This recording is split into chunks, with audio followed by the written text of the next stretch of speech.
Hey, sorry, I'm in the car. I'm about to get out and do some Shabbos shopping. I'm in the parking lot. I figured it's nice and cool in here and quiet. Nobody else is bothering me, so we'll just do it here. Okay, we're in Parashat Shmini, and in Parashat Shmini we have the very disturbing story of Nadav and Avihu. Nadav and Avihu were the sons of Aaron HaKohen, the high priest.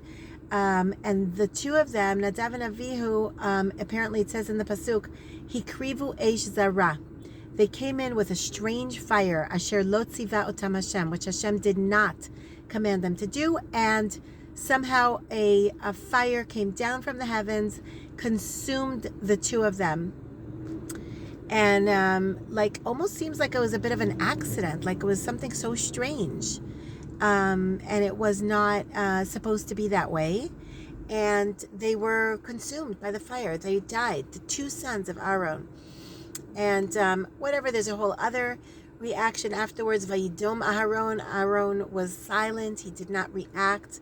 He did not burst out in anger. He did not have any protests. He did not, like blame anybody or say what kind of thing is going on here. This is crazy. You yourself, Hashem, told them that they can go into the Beit HaMikdash and they're allowed to bring a korban. That's a thing, like no blame, but that's another story.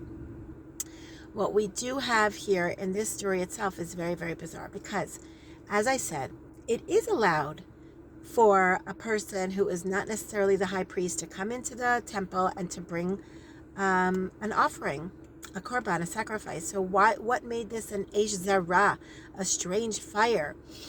Now, not only that, but in the Gemara, there's like a bunch of other reasons given, as if the sages themselves can't quite imagine that is really what caused Hashem to create this fire, this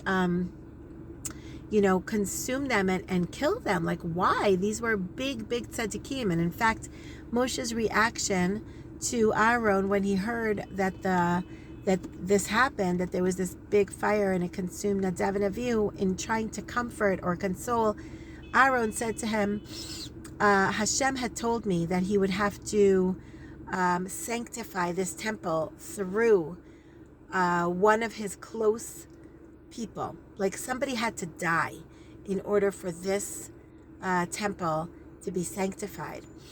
And I assumed it would be through me, says Moshe to Aaron, or through you. However, now we see that Nadav and Avihu, your two sons, were greater tzaddikim even than me or than you, because they were the ones that Hashem chose.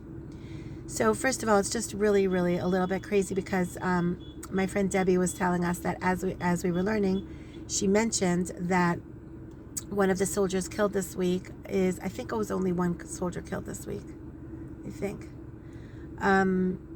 His name is Nadav Cohen.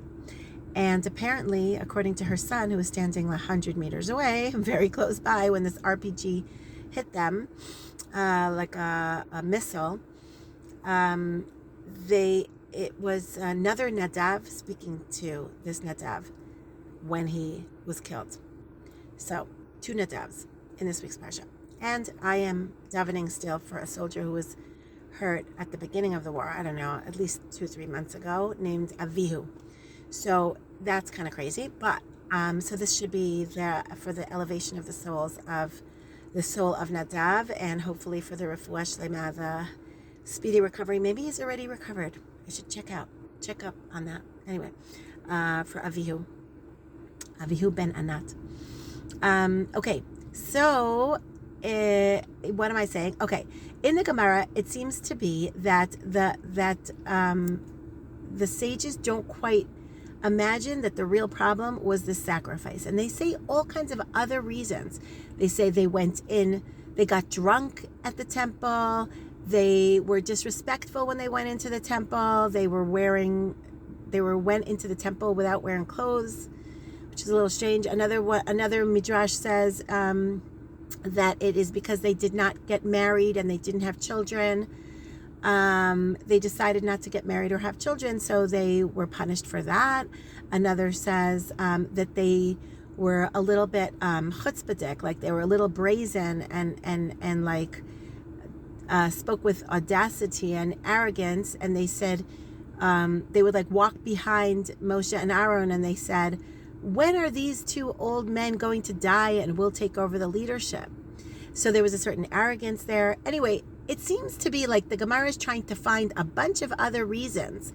Now, when you try and find a bunch of other reasons why these people were killed, it almost says that there's really no one reason. Each reason on its own is not enough. It doesn't make sense. Why did God kill these two great people? And if in fact they are so great, and they are greater even than Moshe and Aaron, why did Hashem need to kill them? Like, why? And it doesn't make sense. Are these people able to, if they did so many other things, like they didn't get married, they didn't have children, they were conceited, they were arrogant, they were drunk or disrespectful in the temple, like, wait a second, are these really righteous people or not? Kind of sounds like some of the girls in my seminary, with all due respect. Like, what is going on here? Like, why are they behaving like this if they're so great? So, says Nitzivot Shalom, in his very Hasidic way, but I don't know, I think there is relevance to all of us today. And that is, he says like this: we have in our society or in our communities, every single generation has a leader. And we have a gadol. We have a great righteous person who is basically the gadol, or the righteous person that we should connect to. And everyone should connect to a Rav, to a mentor, to a Rebbitzin, to a great person, whoever it is that they can. Because that person or that leader, well, there's two things. There's a concept of a leader. And that leader doesn't even have to be so great.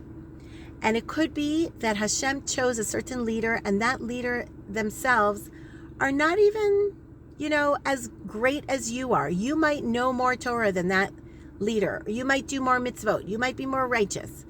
But God chose that leader, and that leader is supposed to lead the generation, and you need to connect to that leader, because that is the leader that Hashem chose for you.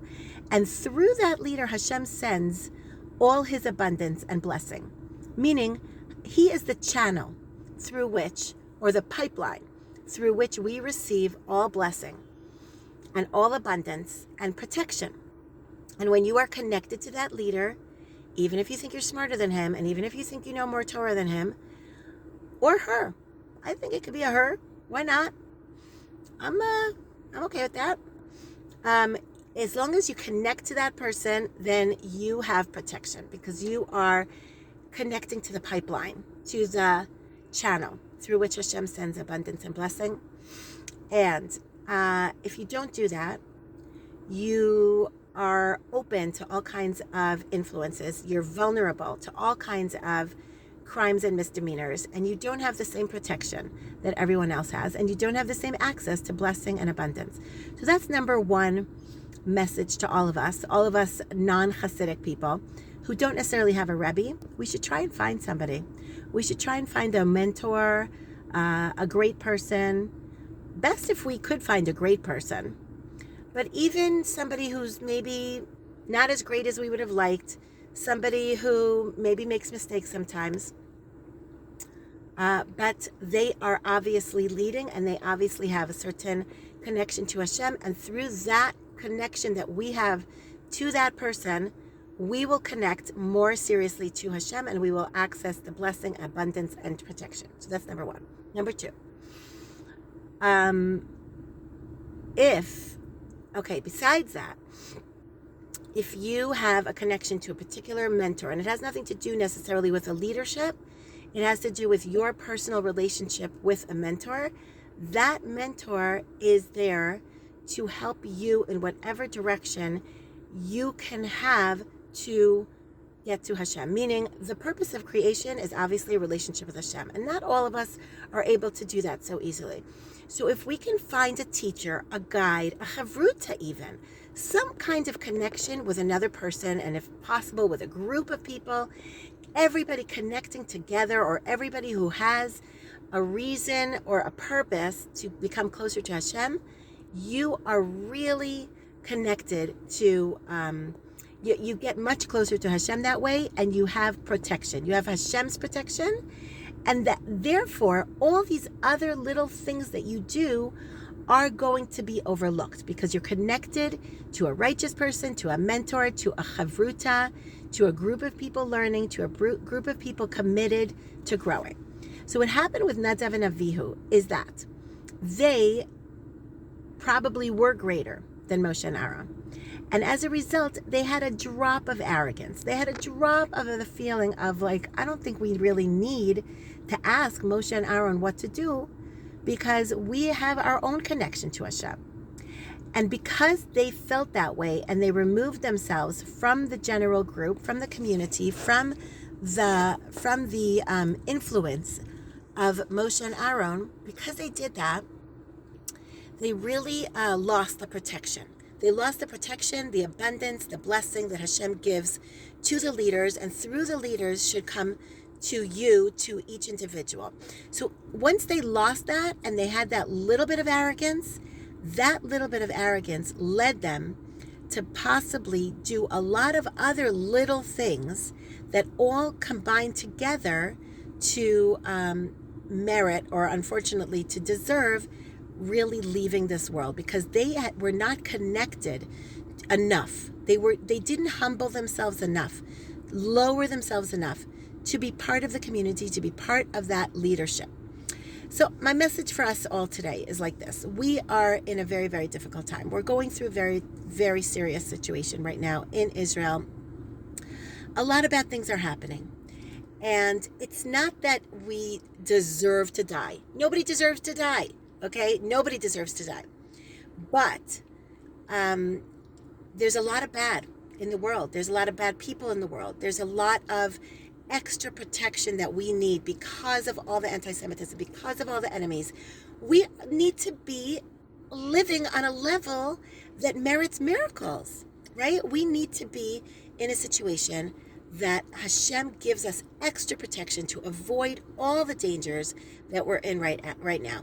So it really behooves us to be part of a community, to be part of a chavruta, to have a group of people that we connect to, a righteous person, a mentor, somebody who can guide us, who can help us connect to Hashem, and can afford us that kind of protection that we really need, and hopefully bring back the hostages, end this war, create a whole turnaround and a miracle that we really need right now, bring Mashiach, hopefully, make an end to all these troubles that we're going through. And to do that, we need that connection. We need that power that comes with unity, and we need the power that comes with connection to mentors and guides and teachers and learning Torah. Have a good Shabbos, everybody.